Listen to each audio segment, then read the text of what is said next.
noches a todos, bienvenidos a este que es otra de nuestras masterclass, como otro miércoles más. Saludos desde acá de la ciudad de Guadalajara, hoy con un clima un poquito nublado.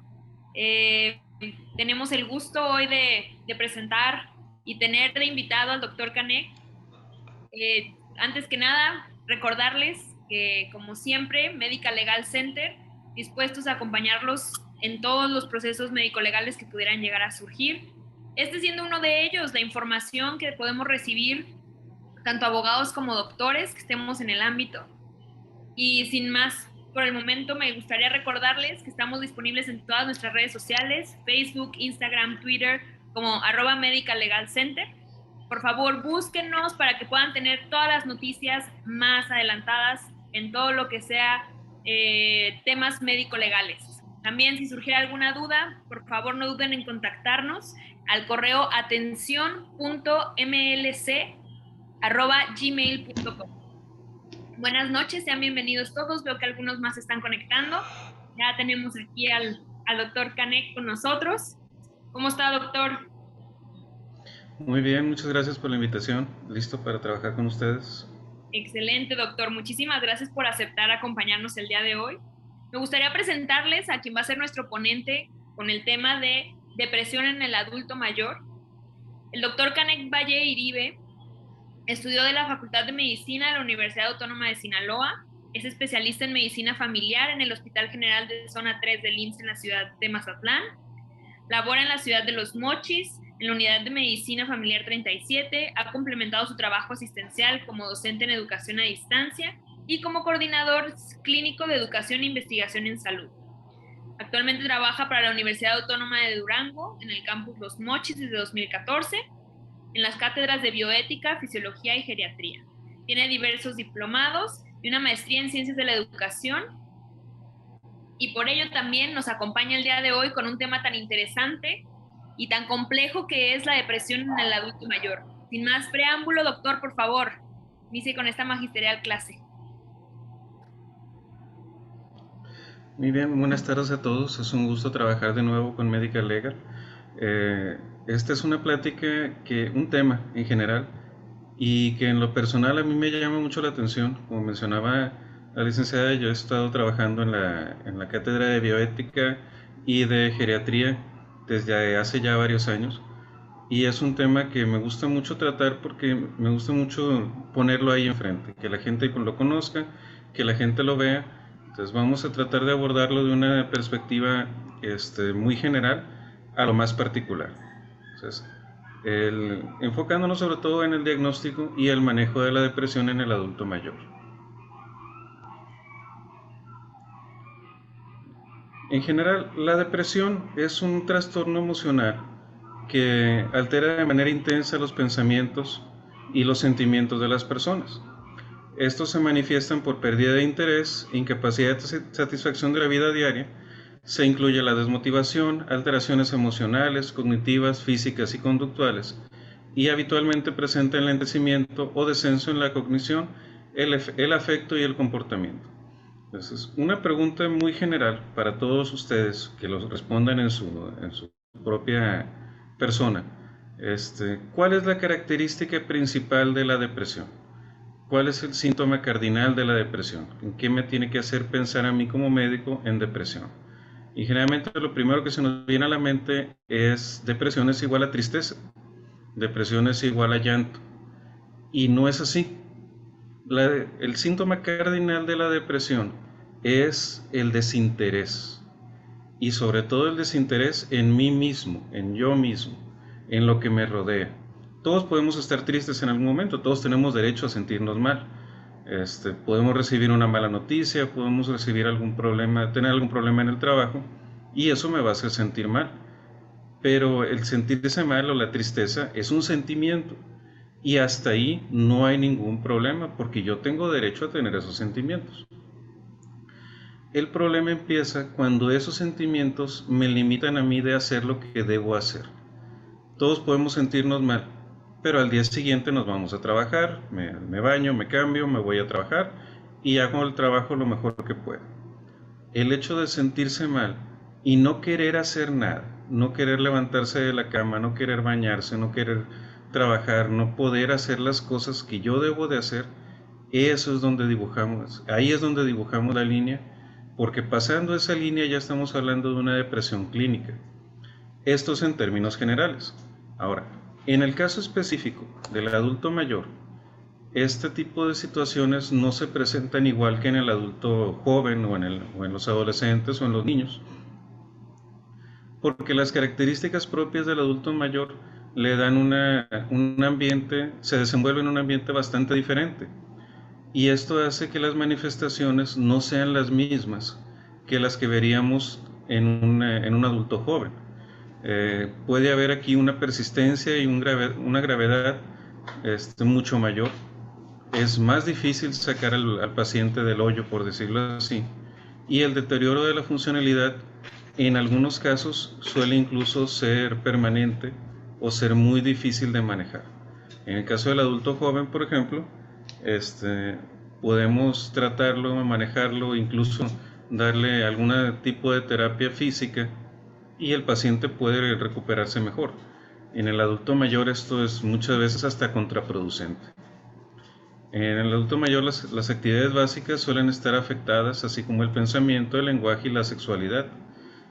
Y esto es especialmente grave en las mujeres, porque se trae todavía, arrastran todavía los roles de mamá, de esposa abnegada, de ser la que sufre de la familia, porque a eso han hecho toda la vida.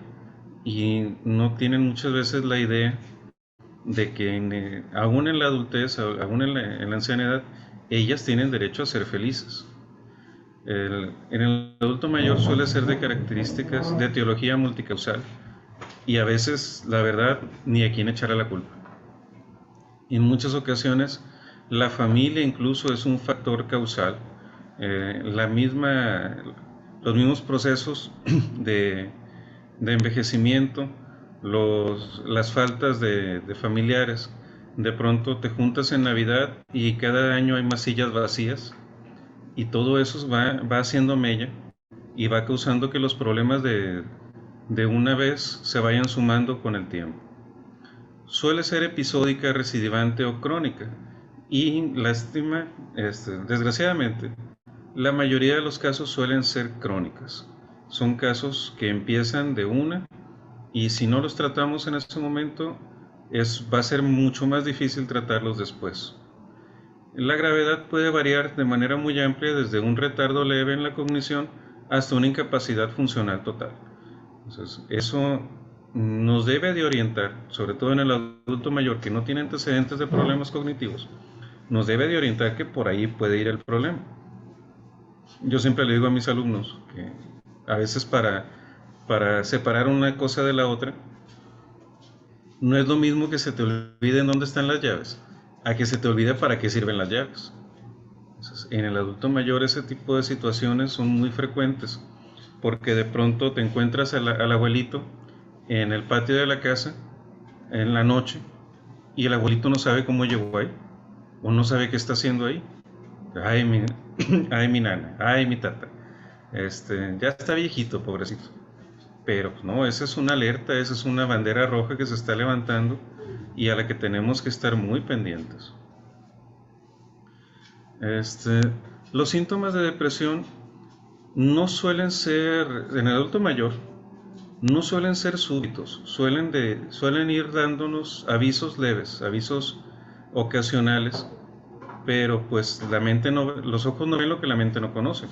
Entonces, como en este caso, por ejemplo, yo puedo pensar que a mi tata se le va el rollo, a mi abuelito no anda ya en sus 8 cilindros, pero a lo mejor esto a mí me está avisando de manera muy sutil que hay algún problema cognitivo ahí y yo no lo puedo o no ligarlo con un problema emocional porque yo tal vez no conozco la mente de mi abuelito, o de mi tío o de mi familiar, porque yo siempre lo he visto de la misma manera y para mí eso es normal. Pero es donde ya entra el arte de la medicina, la empatía de la medicina y trabajar con el abuelito, con el adulto mayor, para saber qué es lo que tiene, para ir reconociendo esos síntomas y no darnos cuenta hasta que ya reventó la bomba. Si no se maneja a tiempo, puede dar síntomas psicóticos graves. Y tanto así que yo creo que todos nosotros tenemos una historia de algún paciente que de pronto de la nada reventó y empezó a comportarse mal y empezó a decir groserías o perdió las inhibiciones y de pronto sale a la calle en paños menores y nadie le diga nada. Entonces, y no nos explicamos por qué, pero si nos vamos a unas semanas, unos meses atrás, nos vamos a explicar de que esto pasó primero así y luego así y luego así. Y su complicación y desenlace más grave es el suicidio. De eso vamos a hablar un poquito más adelante. Pero lo que sí quiero poner sobre la mesa y que es uno de los puntos más importantes que yo tengo con esta plática es concientizar y hacernos partícipes de la patología del paciente, de que la principal o la peor consecuencia de este problema es el suicidio. Y el suicidio en el adulto mayor es una situación real. No es algo que pasa en otro lugar o que le pasa a otras personas. Es algo que puede pasar en cualquier momento, en cualquier familia y con cualquier paciente.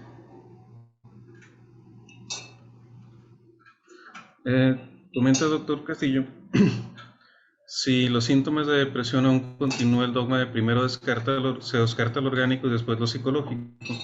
En el caso del adulto mayor, tenemos que llevarlo casi de la mano los dos términos, porque muchos adultos mayores, sobre todo arriba de los 80 años, ya tienen algún grado de deterioro cognitivo por su mismo proceso de envejecimiento. Entonces, son cosas que no podemos separar una de la otra. Pero ¿qué tanto es lo que va a afectar al adulto? ¿Qué tanto le va a causar problemas al adulto mayor que a mí me dé una consecuencia? Acuérdense, aquí la rayita entre la tristeza y la depresión, yo la voy a dibujar en las actividades, en que el adulto pueda seguir haciendo lo que hacía normalmente.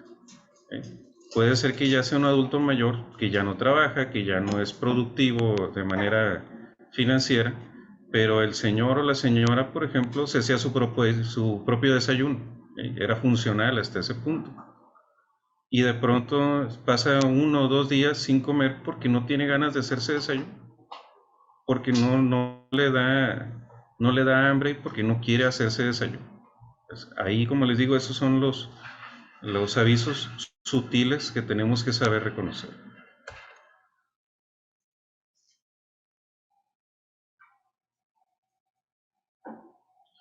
En general, la depresión es una manifestación emocional, pero esa manifestación emocional muchas veces puede tener ¿cómo se llama?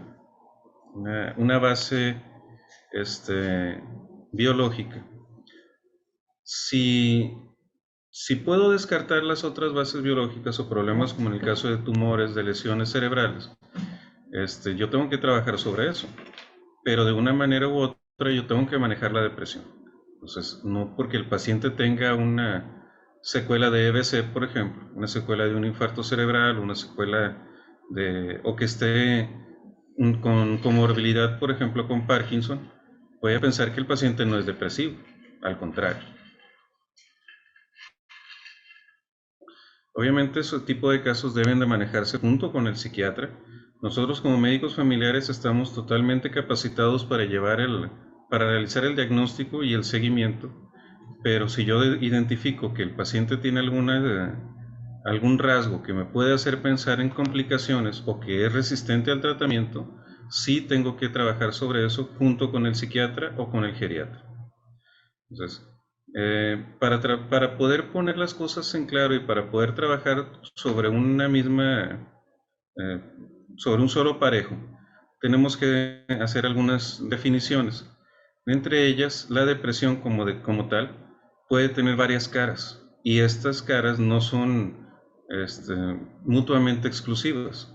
Entonces, el paciente se nos puede presentar como un trastorno depresivo mayor, que son la gran mayoría, una distimia, en el cual el paciente generalmente anda entre bien y mal, más mal que bien, y suelen ser pacientes que se sacan la lotería y se entristecen porque no saben qué hacer con tanto dinero.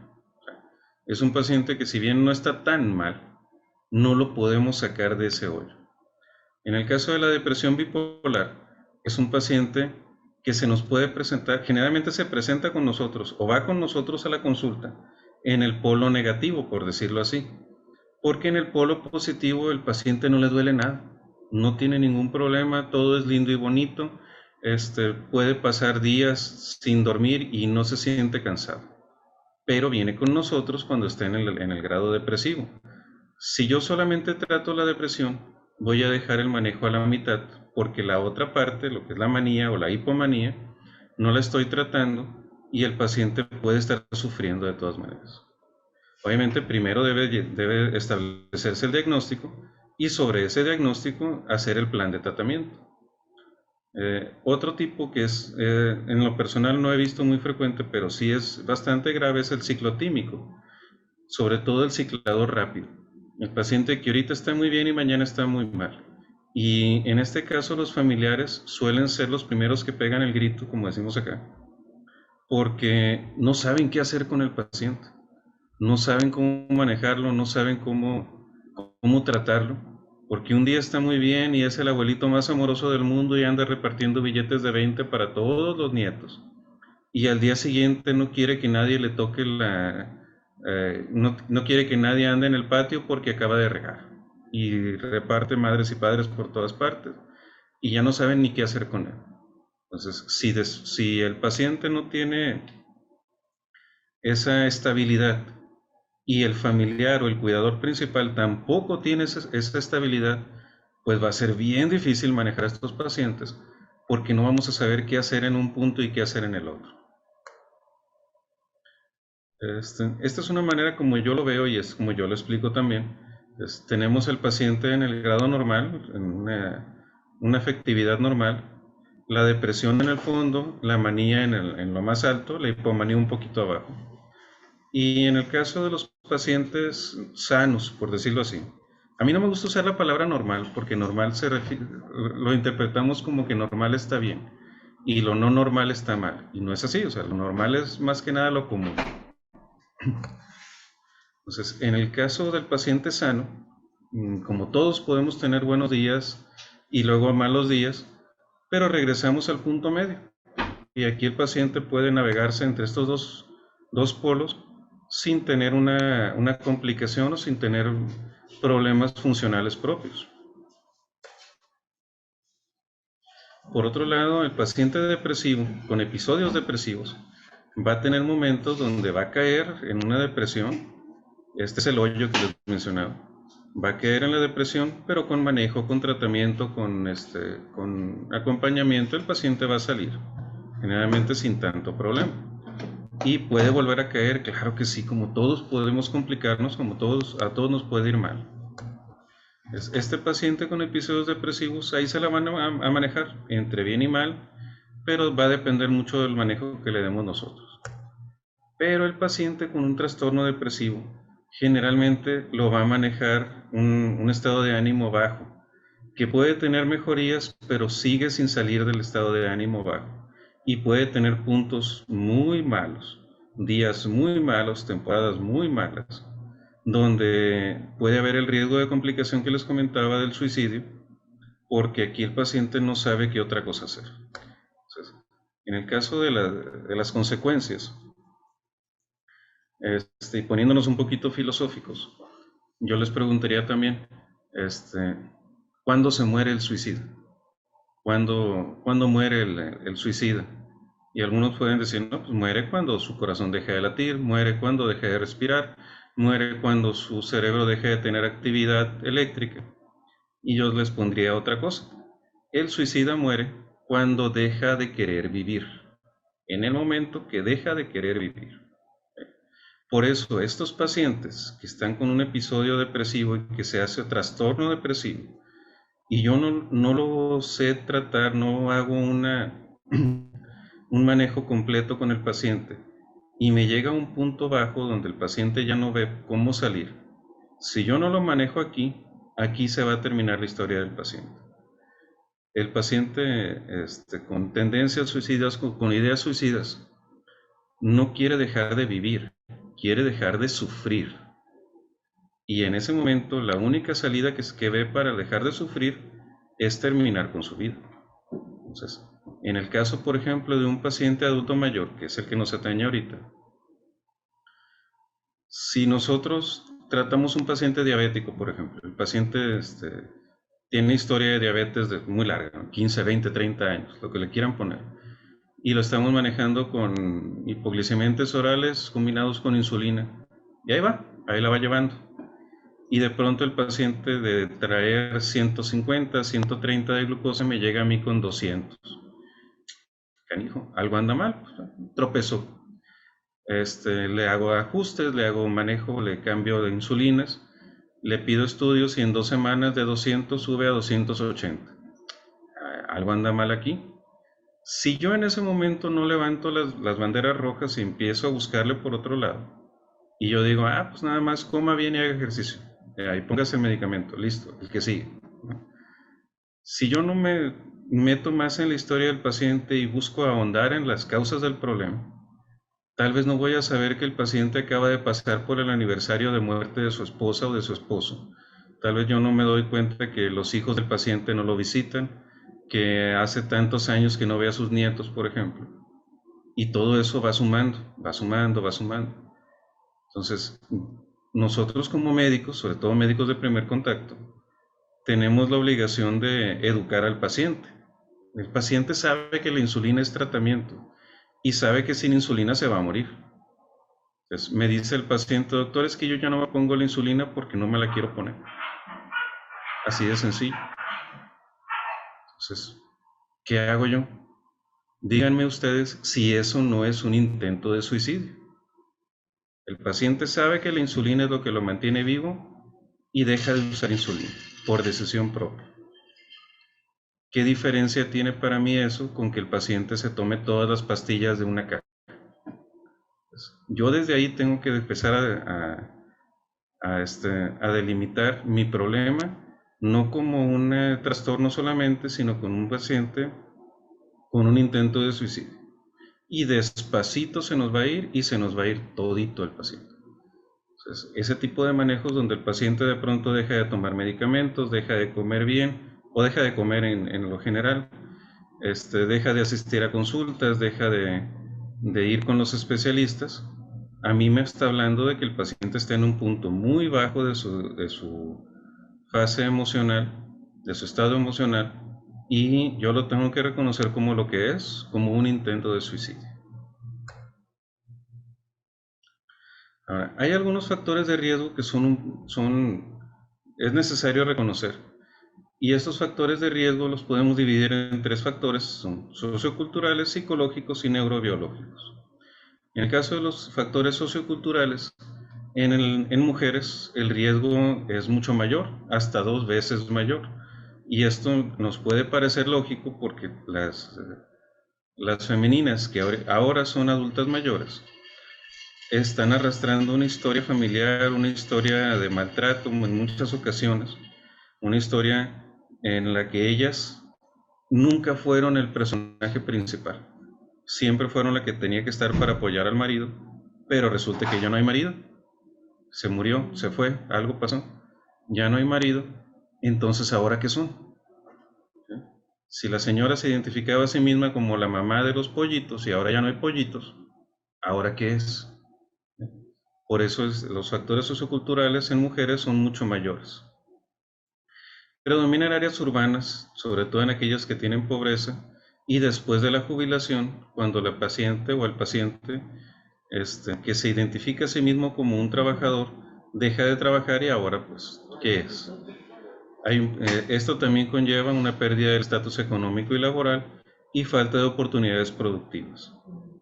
De los factores psicológicos, el aspecto psicológico depende mucho del tipo de personalidad y aquí es donde se abre el bufete. No estamos hablando de trastornos, sino hablamos de personalidades. Hay personalidades narcisistas, hay personalidades obsesivas, hay de todo, ¿no? Pero es parte de la personalidad. Entonces, en algunas personas, esa personalidad está bajo algunos filtros que nosotros mismos ponemos, que nos impone la sociedad. Pero ¿qué pasa cuando el adulto mayor pierde esos filtros y pierde esa capacidad de pensar dos veces antes de hacer las cosas?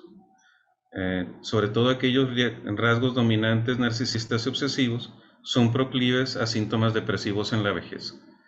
Y esto se asocia mucho a que el paciente en la vejez deja de ser el proveedor de la casa, deja de ser el pilar de la casa. Y para muestra, pues vámonos a nuestra propia familia. Cuando estábamos chiquitos nosotros, el papá, o generalmente el papá, era el que se sentaba a la cabecera de la mesa y era el que decía cuándo se hacían las cosas. Yo recuerdo mucho siempre que hablo de este tema, que mi abuelo, el papá de mi papá, era el patriarca de la familia, y cuando nos juntaba la familia a festejar la Navidad, no era Navidad hasta que él decía que era Navidad. Allá afuera a lo mejor se estaban dando abrazos y estaban tronando cohetes y todo, pero hasta que él no veía su reloj y se levantaba para dar el abrazo, nadie tenía derecho a festejar la Navidad. Así. ¿Y qué pasa cuando ese adulto mayor, que era el jefe de la familia, que era el líder de la familia, ahora ya no lo es? ¿Qué pasa cuando el abuelito, ahora abuelito, llega a la casa del hijo y el hijo es el jefe de la familia? ¿Quién se va a sentar a la cabecera? ¿Quién va a ser el que le sirvan primero la comida? Entonces, esos rasgos narcisistas y obsesivos, por eso se asocian mucho con síntomas más graves en la vejez. Y como mencionaba hace rato, aquí en el chat del doctor Castillo, los factores neurobiológicos. Hay que considerar primero que nada los cambios propios del envejecimiento, que hay una disminución de la materia gris, hay una disminución de las conexiones neuronales, y eso da lugar a que el paciente pierda capacidades funcionales como cualquier paciente adulto mayor las puede perder. En los casos graves o de inicio tardío, esto se asocia también con una pérdida de volumen del hipocampo, que es donde como les comentaba ahorita, es donde están los filtros, es donde está el freno de mano, por decirlo así, y el adulto mayor lo pierde. Entonces es el adulto mayor que les digo que sale en paños menores a la calle porque pues, tiene calor. ¿Y qué? ¿Y quién le va a decir algo? A ver. Entonces ahí es donde tenemos que pensar en todos estos factores como causa ya sea directa o como causa de las complicaciones del estado emocional del paciente.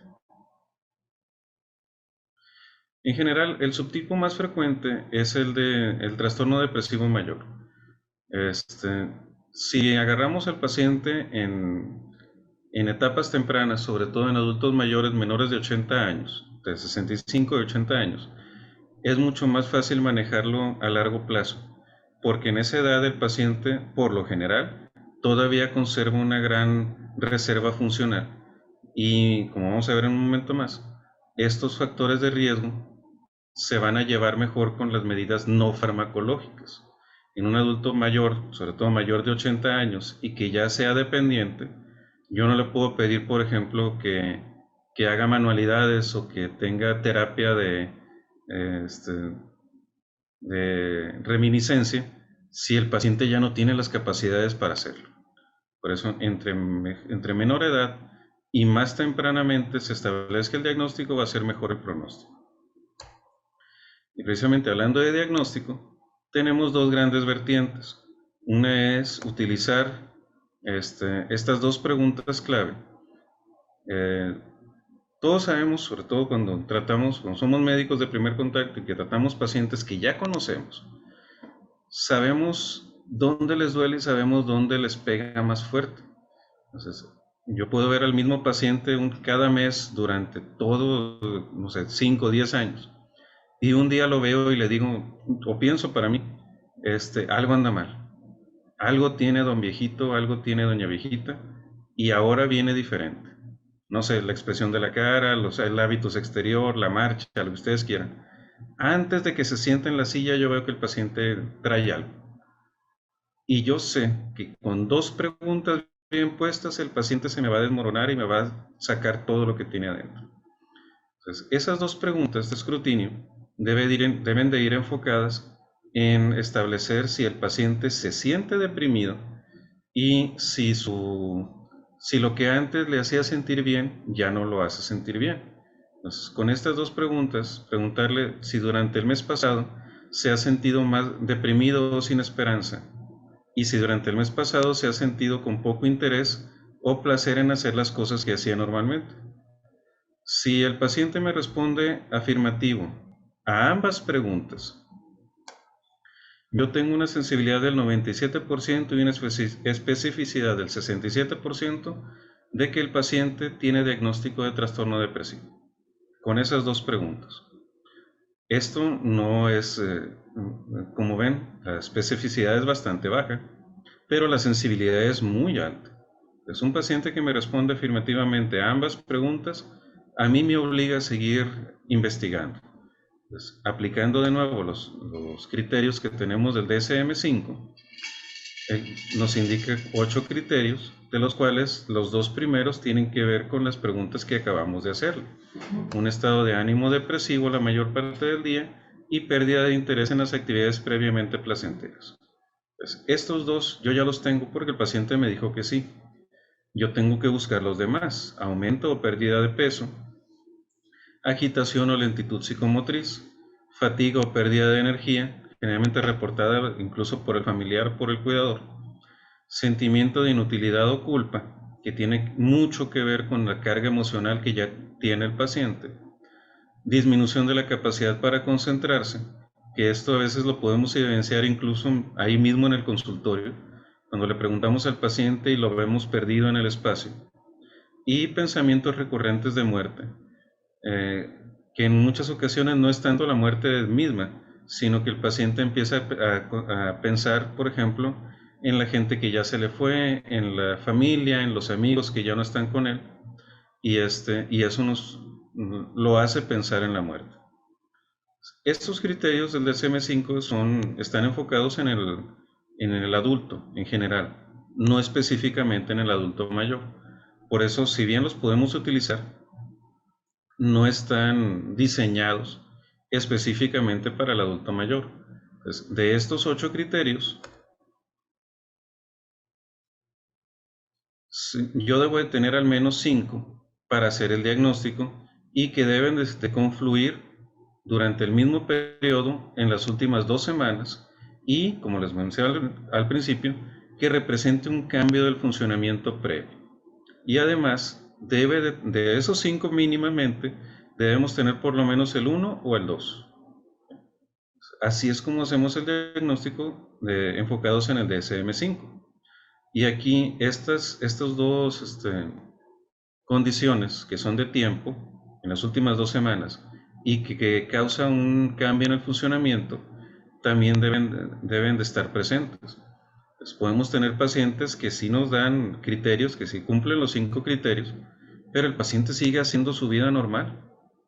Él sigue yendo donde tiene que ir, sigue haciendo lo que tiene que hacer y no le causa problemas funcionales. Entonces, no me arma el diagnóstico de depresión.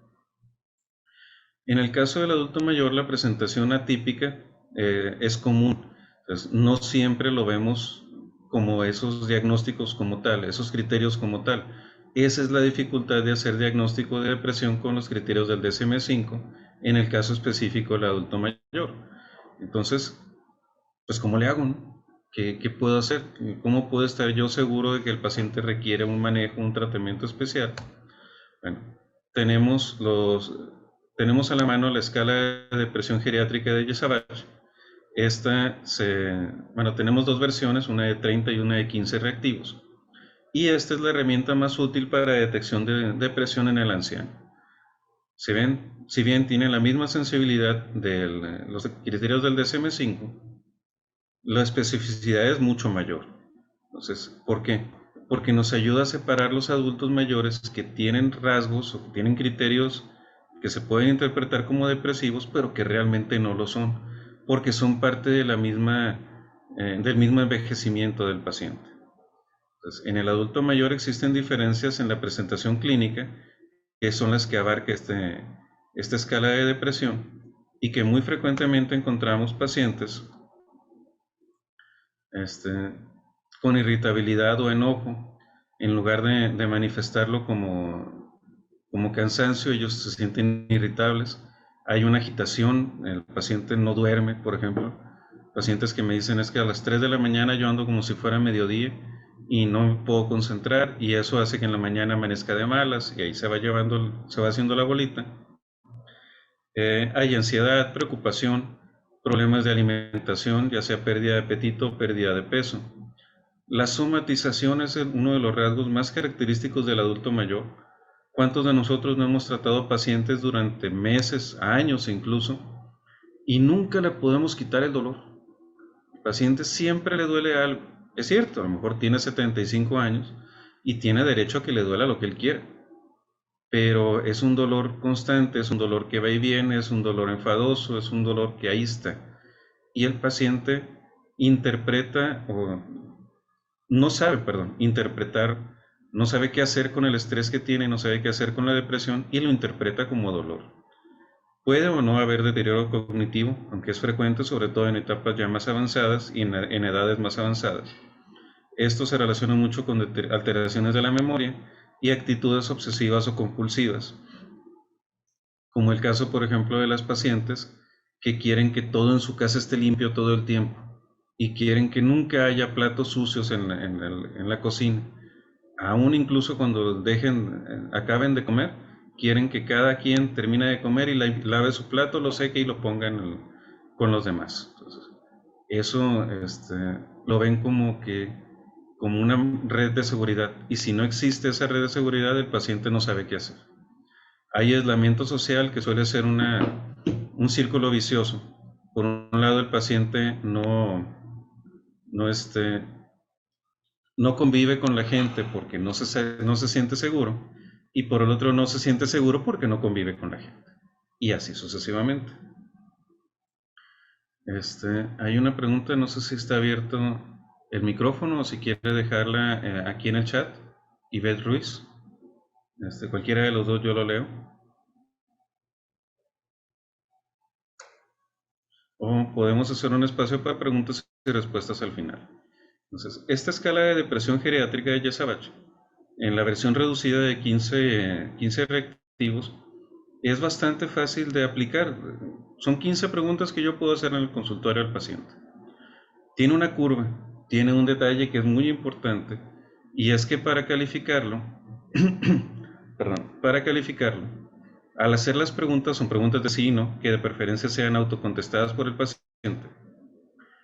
Y no todos los sí suman un punto y no todos los no restan un punto. Entonces, lo ideal sería aplicar esta escala, o sea, yo como médico aplicarle las preguntas al paciente y yo contestarlo en mi cuestionario para saber cuáles no dan un punto y cuáles sí dan un punto. De esa manera yo hago las 15 preguntas y después saco la puntuación total y con base en esta puntuación hago mi interpretación. ¿Okay? Como les digo, es un poco complicado porque estamos acostumbrados a que en un cuestionario todos los sí me suman un punto y todos los no suman 0 puntos. Y en este caso específico no todos suman y no todos restan. Entonces es cuestión de tenerlo en la mano y aplicarlo. Aquí les dejo este enlace, este código QR. De ahí pueden descargar una versión. Esta versión yo la hice en un Excel que es autocalificable. Ustedes descargan el Excel y al platicar con el paciente le ponen sí o no, y al final les da la calificación en aritmética y ustedes pueden hacer la interpretación. Me preguntan cuándo consideramos que el paciente ya está en edad de vejez. Bueno, hablando de edad cronológica, la vejez se considera arriba de los 65 años. Obviamente yo creo que todos conocemos viejitos de 40 años que a los 40 ya no pueden ni con su alma, ¿no? Y otros viejitos de 60, 75, 80 años que todavía suben y bajan el cerro y como si nada.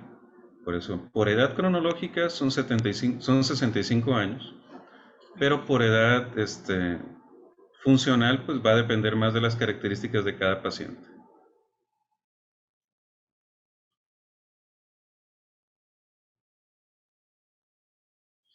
Me preguntan también cuando un paciente geriátrico menciona que se quiere morir, ¿qué es mejor?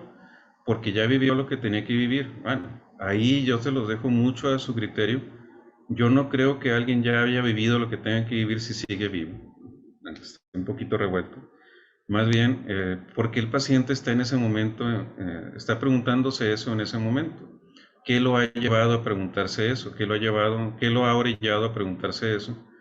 A lo mejor han pasado cosas en su casa que lo hacen sentir que ya no tiene valor, que ya no tiene, como ya no produce, ya no es útil para la familia y es un estorbo o alguna situación así.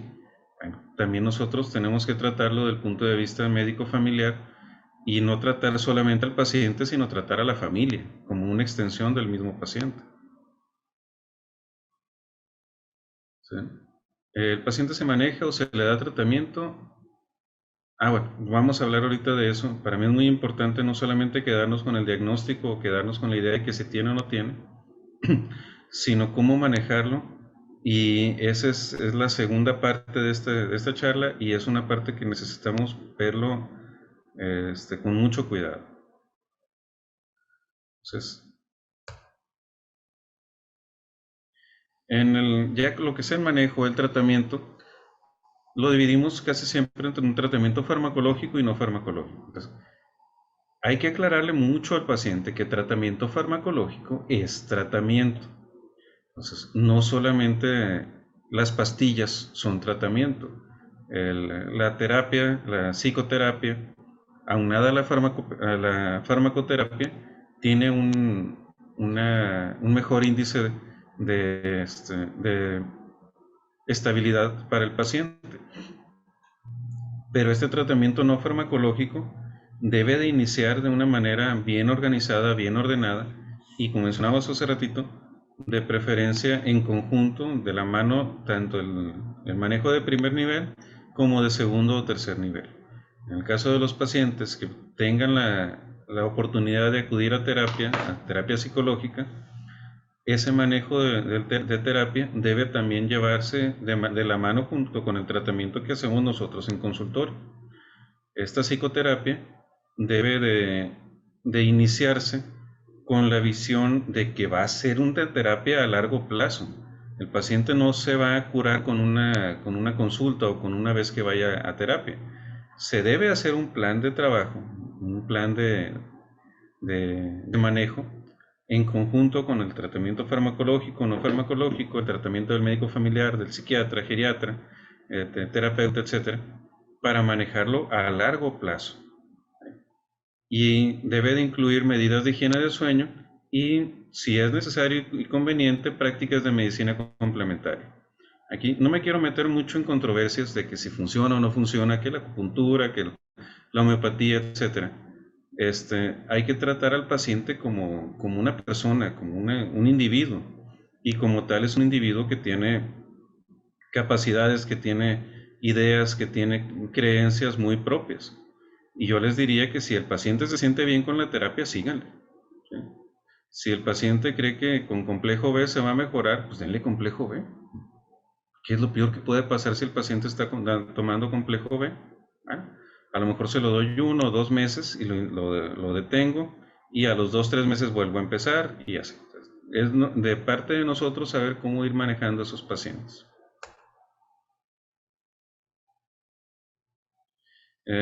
Los psicogeriatras, preguntan si los psicogeriatras podrían intervenir en terapias. Obviamente que sí.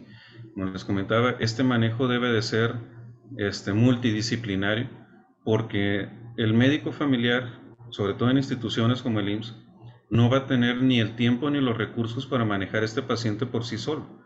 Sin embargo, debe de ser el que organice el manejo del paciente. Debe de ser el que diga, ahora va a ir para acá, ahora va a ir para allá, ahora le vamos a hacer esto, ahora vamos a hacer lo otro. Entonces, en el caso de las instituciones como el IMSS, donde yo laboro, echamos mano de todo, de donde se puede y de lo que se deje. Por ejemplo, nosotros tenemos los centros de seguridad social, las aseguradas, que tienen cursos de un montón de cosas.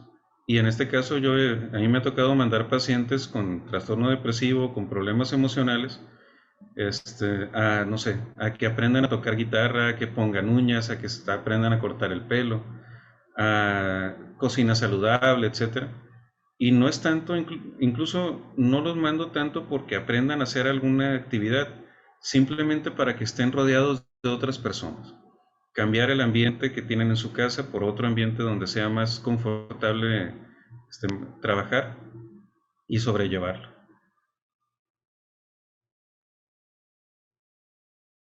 Ahora, pasamos de esto. Bueno, hay diferentes tipos, perdón, de psicoterapia. Eh, y pues aquí es donde también empieza el trabajo del geriatra, del psicogeriatra, del psicólogo, porque se debe de ir adaptando al tipo de terapia que más le convenga al paciente o que mejor, valga la redundancia, mejor mejoría le pueda dar al paciente. En lo personal, yo me enfoco más en la terapia por resolución de problemas, porque nos hace enfocarnos en el principal problema, solucionarlo, buscar opciones y ir al siguiente. Ya tratamos esto y vamos al siguiente. Tratamos este y vamos al siguiente. Entonces, en el caso, yo como médico familiar, me enfoco más en eso, en ir resolviendo problemas grandes, haciéndolos más chiquitos e ir avanzando.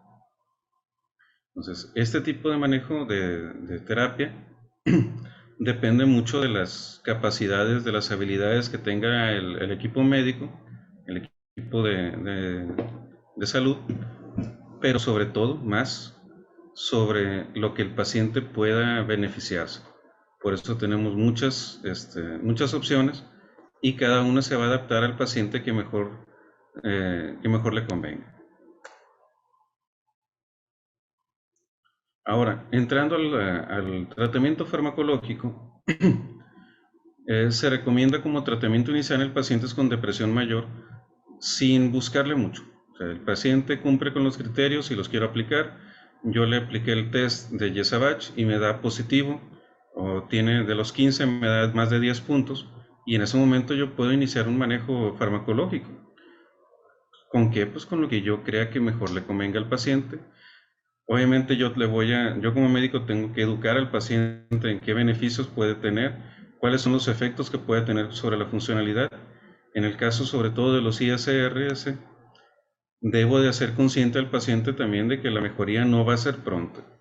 Si yo empiezo el manejo hoy, la mejoría la puede empezar a notar cuando menos en 10 a 15 días, si no es que más.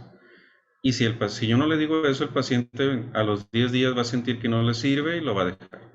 Entonces, yo debo de hacer consciente al paciente de todos los pasos que vamos a seguir, que si lo vamos a enviar para acá, que si le vamos a pedir que haga esto o aquello. Todo tiene que ir hacia un mismo fin. Es recomendable iniciar con la mitad de la dosis mínima recomendada durante 1 o 2 semanas para ver cómo afecta al paciente y si la tolera adecuadamente, a las 2 semanas ya nos vamos con la dosis mínima normal y de ahí incrementar gradualmente hasta alcanzar la dosis máxima, la dosis óptima, perdón, con la mejoría óptima. Entonces, me preguntan por qué me expreso, a lo mejor tiene que ver con la expresión que yo uso de manejar al paciente, porque para mí eso es, el tratamiento es un manejo, no es nada más sacar recetas, no es nada más decirle tenga y súrtala y que Dios lo bendiga, es manejar con el paciente, es ponerme en los zapatos del paciente y es trabajar junto con el paciente. Yo como médico no lo puedo dejar solo, yo lo tengo que ir acompañando y hacer ajustes aquí y hacer ajustes allá.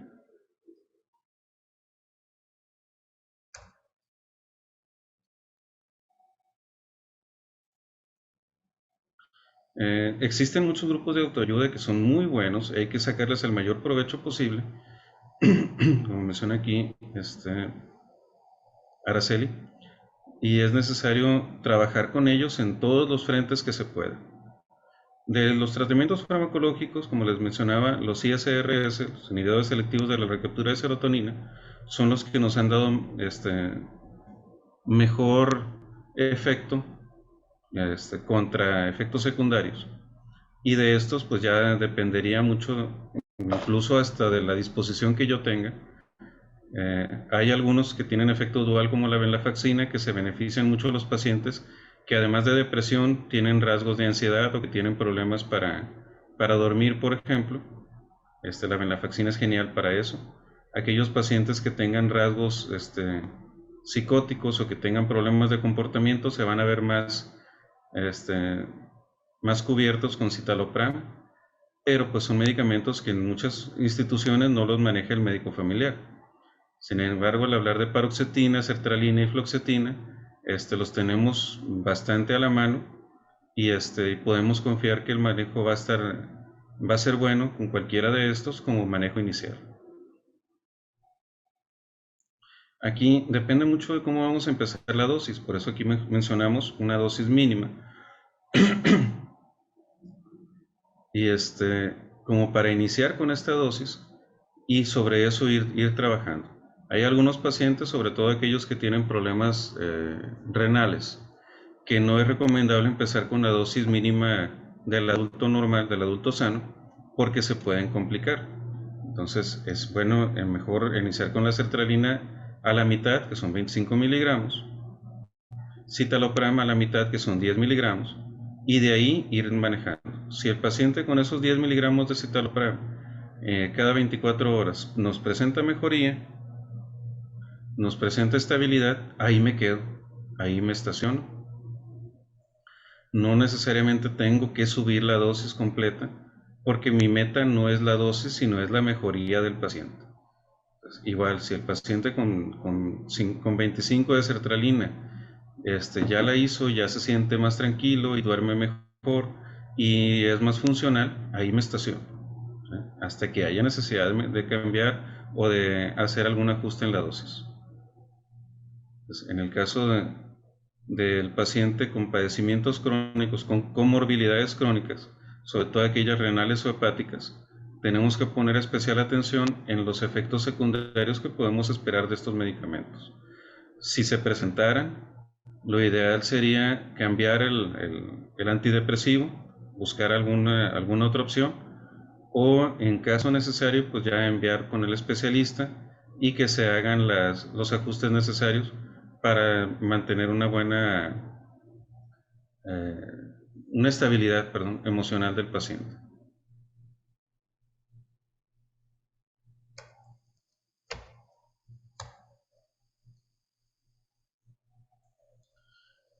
Una aclaración y un punto que yo creo que, bueno, todos los médicos familiares que conozco lo hemos vivido todos los días. Las benzodiazepinas no son antidepresivos, ¿okay? Las benzodiazepinas a lo mucho nos van a atontar al paciente, lo van a hacer que se duerma más rápido, pero el paciente no se va a ver beneficiado a largo plazo por las benzodiazepinas. Nosotros, bueno, en lo que me tocó a mí de trabajar con pacientes, es el riesgo de usarlas de manera regular, de manejar al paciente con benzodiazepinas, sobre todo clonazepam. El riesgo es por mucho mayor que los beneficios que podemos esperar. Sí se pueden utilizar, sobre todo si el paciente no las ha utilizado antes y yo hago el diagnóstico en esa consulta y yo sé que los ISR se van a empezar a trabajar de 10 a 15 días. Bueno, yo hago consciente al paciente que vamos a empezar el manejo hoy, pero no lo vamos a continuar más allá de una semana, 2 semanas, y darle la dosis para ese tiempo. Porque si el paciente le agarra saborcito a las benzo, para quitárselas va a ser un show. O sea, el paciente se puede ir sin insulina, pero nunca sin clonazepam. Entonces, y no hay necesidad de llegar a ese punto, siempre y cuando nosotros hagamos también consciente al paciente de que su tratamiento para la depresión no va a ser con base en benzodiazepinas.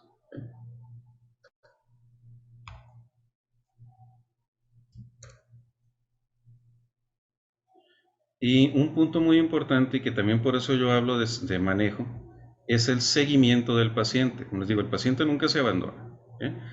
Entonces, yo hago el diagnóstico, yo empiezo el tratamiento, lo envío a donde se tenga que enviar, le doy los tratamientos no farmacológicos, etcétera, todo lo que pueda hacer, pero tengo que seguir a ese paciente.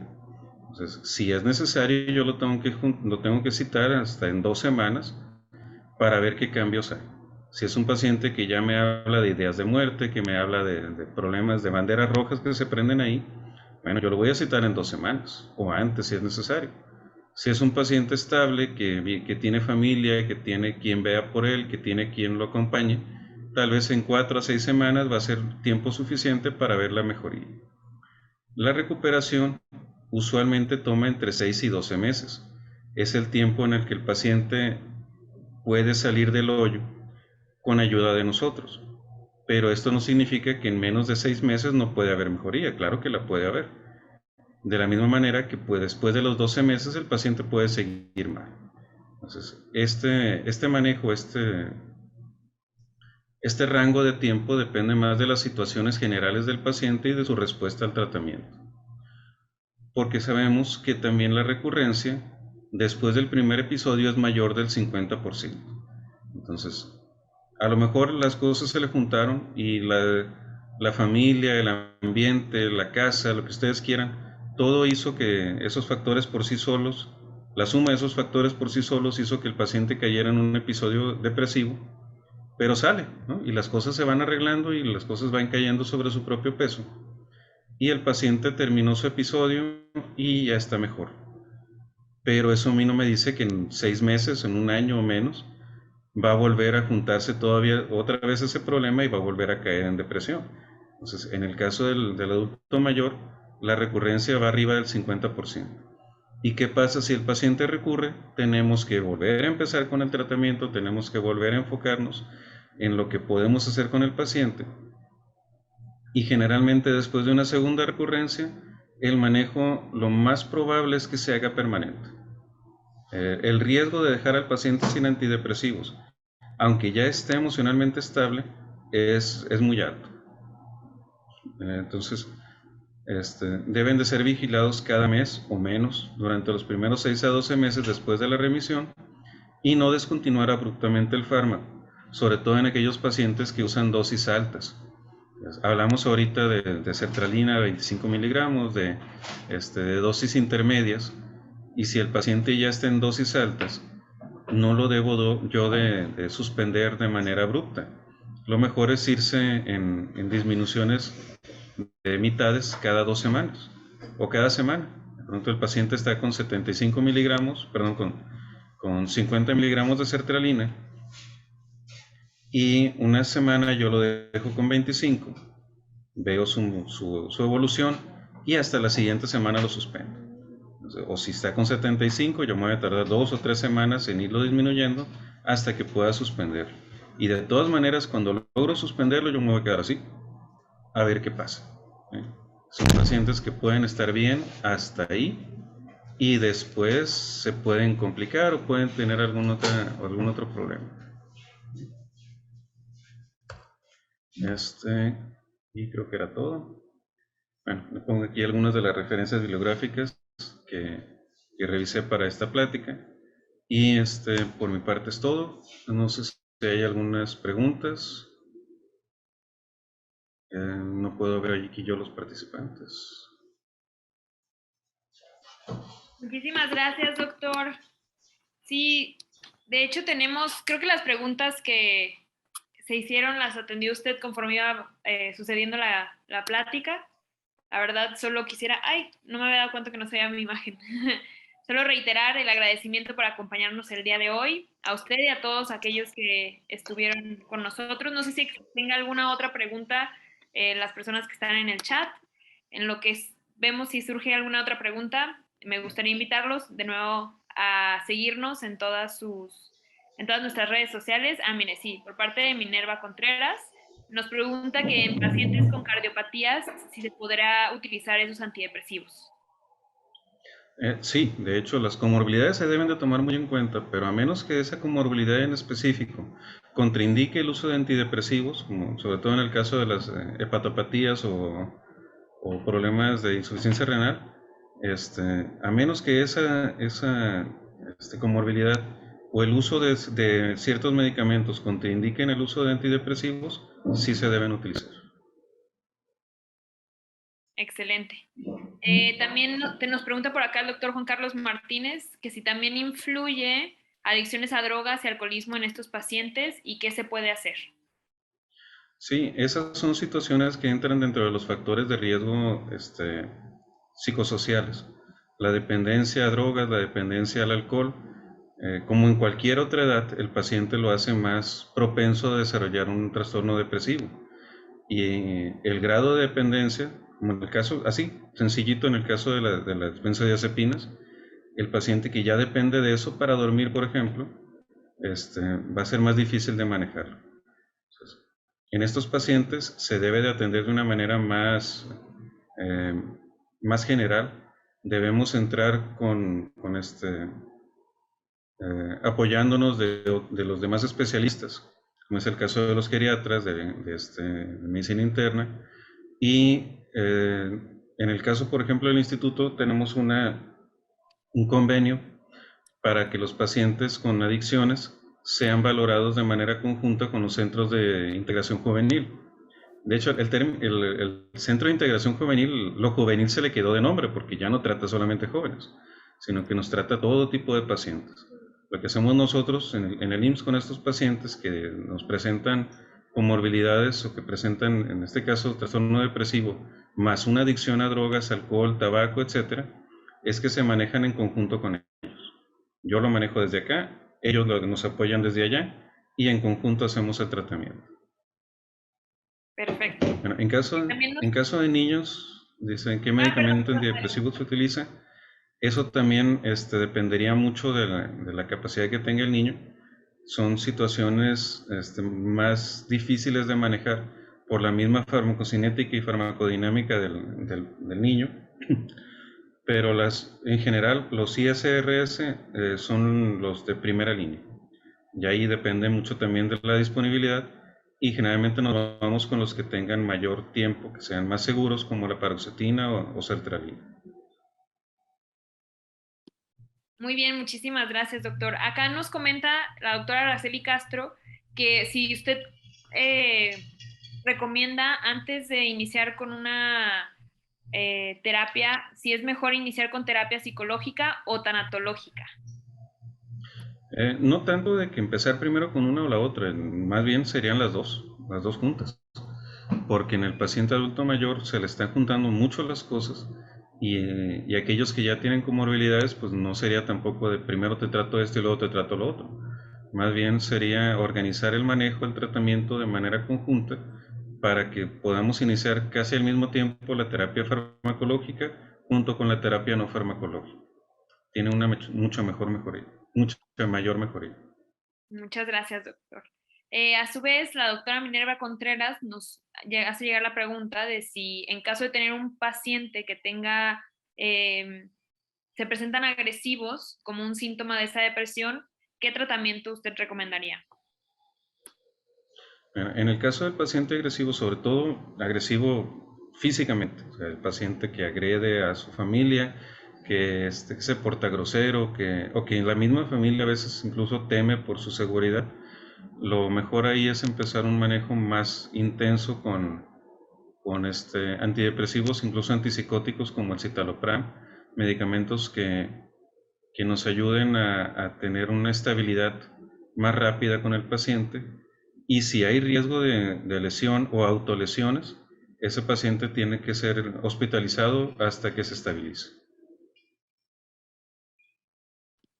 Muchísimas gracias, doctor. La verdad es que la mayor parte de los comentarios han sido felicitaciones por su plática. Me uno a esas felicitaciones, ha sido una cátedra muy interesante. El doctor Juan Carlos Cruz nos comenta que si se piensa y se busca patología cerebral de origen viral con síntomas de depresión. De inicio no tanto porque no exista, sino porque la comorbilidad con patología de origen viral, cerebral viral, es muy poco frecuente. Entonces, más bien, si a mí los datos me hablan de eso, si yo sospecho, pues sí, hay que buscarle por todos lados. Pero ya dependerá mucho de la presentación. El paciente, por ejemplo, que no tiene ningún antecedente de trastorno depresivo o trastorno del estado de ánimo y que presenta los síntomas de manera súbita, o asociados a algún cuadro viral reciente, bueno, ahí sí, yo puedo sospechar por esta o por la otra cosa. Si es un paciente, por ejemplo, que además de los problemas emocionales me manifiesta alteraciones visuales, dolor de cabeza, focalizaciones, bueno, tal vez puedo pensar yo que hay algún problema vascular cerebral, algún tumor cerebral, y la manifestación emocional en este caso es parte de esa comorbilidad. Pues creo que son todas las preguntas, doctor. Reitero nuestro agradecimiento por parte del equipo de Medical Legal Center para poder acompañarnos esta noche, respetando el tiempo de todos, derivado que ya estamos a la hora de finalizar.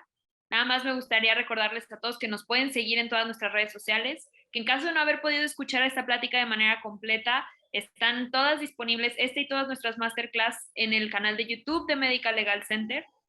Y también aprovecho para agradecer a nuestros amigos de Yo Soy Médico número 17 en Facebook, que nos permiten utilizar su plataforma de en vivo para poder seguir con estas pláticas de masterclass. Doctor, un gusto de nuevo haberlo conocido, aunque sea de esta manera virtual. Muchísimas gracias por toda la información, gracias por compartirnos. Y yo creo que la idea clave que nos quedamos todos es que lo más importante de este tema es estar atentos. Atentos porque no sabemos cuándo un familiar podría estar sufriendo de depresión y debería, o incluso alguien, uno de nuestros pacientes. Entonces, con las herramientas que nos compartió del Excel, así como las preguntas, incluso los posibles tratamientos que no sean necesariamente farmacológicos, estoy seguro que nos va a ayudar a todos para poder estar tratando esta enfermedad. Muchísimas gracias a todos y les deseo una muy buena noche. Gracias, doctor. Gracias a ustedes.